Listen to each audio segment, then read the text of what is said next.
Good afternoon, guys. It's Working, bringing you a very quick update on Bitcoin. Hope you guys are having a wonderful afternoon. We're looking at Bitcoin to the US dollar. This is the 4-hour chart on Coinbase. And last time we spoke, guys, Bitcoin was right up here, consolidating right up above this 3,800 support. Price did end up breaking down, hit in this zone here, guys, fell back into the 3,800 support, fell back down to roughly about 3,700, where it bounced, and of course it hit this uptick, and now we're sitting just above this 3,800 area, which is acting as support again. So guys, the question is whether or not this thing is going to continue up. Right now, we are seeing a lot of structure in the market. We are seeing this ascending support line that seems to be holding fairly well, at least for now. Let's wait and see how this ends up playing out. If we do break that line, it's going to certainly get my attention. And certainly to the upside, we also have this kind of descending resistance line that's also playing out fairly well. So, a break above this resistance or below this support will definitely get my attention. That's not going to be the end-all be-all, but it will certainly get my attention and something that I'm definitely keeping an eye on. We're also seeing structure, as I showed you guys yesterday. If I go swing low, swing high, we can see that we had almost a perfect hit. Actually, let me get this right on here, guys, so I don't cheat y'all. And let me get it right on down here. There we go.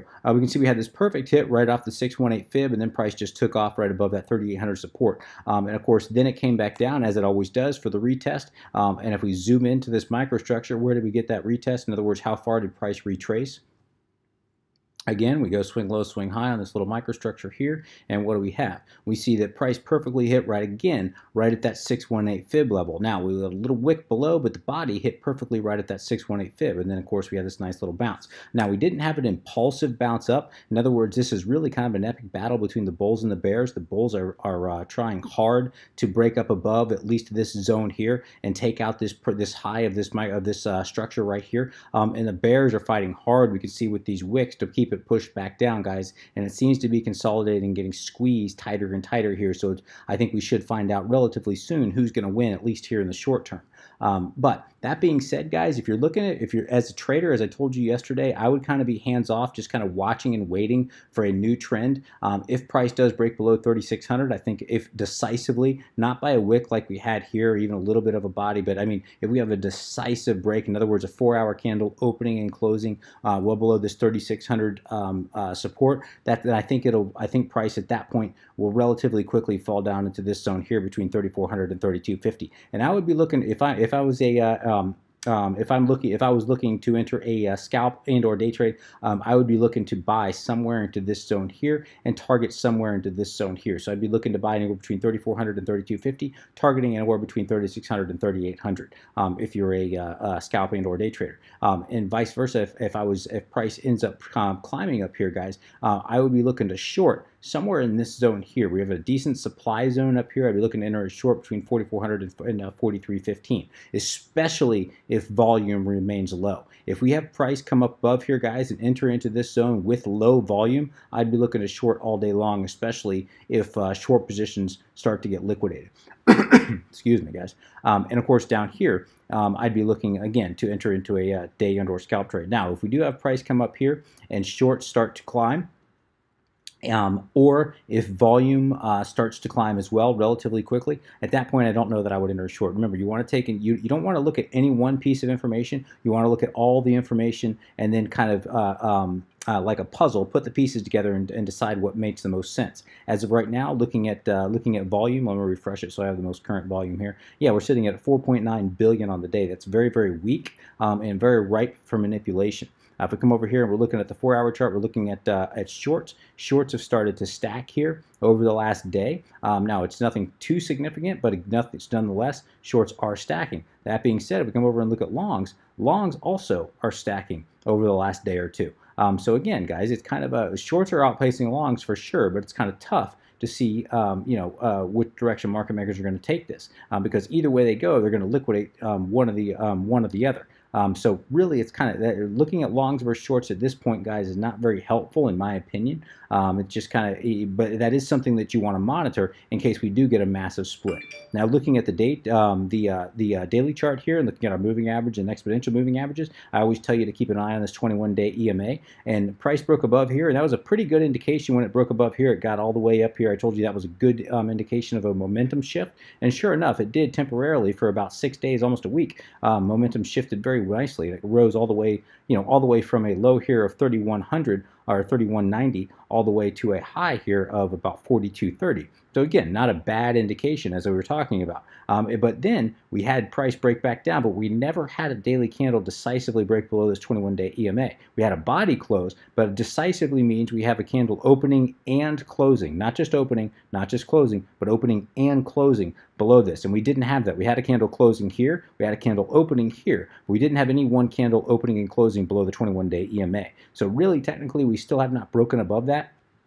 And let's wait and see what happens. As of right now, we're just above it right now, but it's just hovering right at that 21-day EMA, guys, which makes me think as we consolidate here, looks like price is getting squeezed. We should have a winner here. In other words, who's going to win, the bulls or the bears? We should have a winner here very, very soon, in my opinion.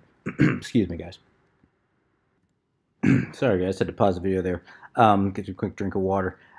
Throat is getting dry, man. I don't know what's going on with allergies or what. But anyway, so what I'd like to see, guys, what I'm watching, I'd like to see this daily candle close back above this 21-day EMA, this yellow line here, 21-day EMA, in my opinion. That would be a, at least a good sign of strength that the bulls are still fighting hard. If we get a decisive break back below this 21-day EMA, obviously, guys, by decisive, I mean a daily candle opening and closing below this zone. Not just opening, not just closing, but again, opening and closing below this 21-day EMA. That's going to be a sign of a momentum shift back in favor of the bears. And at that point, look out below. But we're not there yet, guys. In fact, right now, we're sitting above this 21-day EMA. So let's see if it closes up there. I'm going to be watching that. And I'm also going to be watching to see if we can close above 3,800 and to see if that 3,800 starts acting as support or starts acting as resistance again. Right now, we're just literally sitting, we're a little above it right now, but really just kind of hovering back and forth. And I really want to see a decisive break above. It's kind of sitting right on top, really acting as kind of support right now, but wicking below it quite a bit. So I'd like to get some distance between this 3,800 support and price. I'd like to see price at least come back up into here, possibly create a new high. And at least if we can get back into this zone, 4120 to 4,000, and break above that 4,000, which is a good psychological support, I think that would be a good bullish sign, guys. Again, yes, I'd be looking at possibly just a temporary rise here without the volume. Unfortunately, as I said, I may even start considering a short up in this area. But we all know that if we do get that temporary rise, that could spark a bull run at any point in time if people start thinking the bottom is in.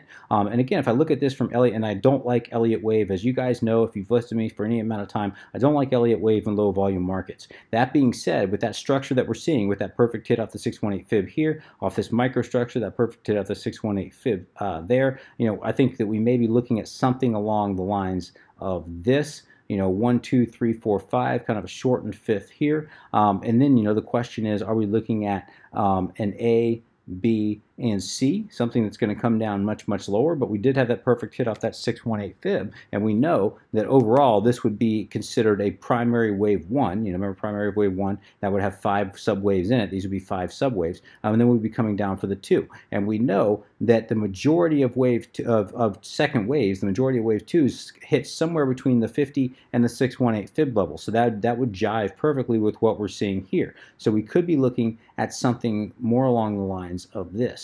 Something like an A, B, down for the C, hitting right at that 618 fib, and now we're starting, a new, a new wave 1, 2, subwave 1, 2, up for the 3, 4, and 5, something like. And again, I'm just eyeballing it. This is very, very sloppy. I'm not drawing anything out, guys. This is just to give you a rough idea. Again, I do not like Elliott Wave in low volume markets, so just take this with a grain of salt. But we are seeing some structure in the market, so I just wanted to kind of point that out. So we do have even looking at Elliott, we do have 2 possible scenarios where price continues up or even comes back down, possibly coming back down, creating even a flat somewhere in this area, or creating a newer low. We'll have to wait and see kind of how that ends up playing out, which is why I said, guys, I would just be sitting on the sideline and waiting for a trade setup. I would not be forcing a trade at this point unless you're planning on holding for a year or more. And as I've always said, if you're planning on holding for a year or more and you want a dollar cost average in at these prices, not a bad idea. Even if we go lower, I think this time next year we're going to be sitting at all-time highs. So I really don't think you could lose if you're planning on holding for a year or more, like I said. But if you're a day and or swing trader, guys, or if you're just uncomfortable with this, just wait until we have a new trend and then go ahead and enter at that point. So I'm going to go ahead and wrap things there. If you have any comments, questions, suggestions, please let me know in the comment section below. As always, would appreciate an upvote if you have enjoyed this content. Until next time, guys, please trade safe. Take care of yourselves. This is Working. Signing out.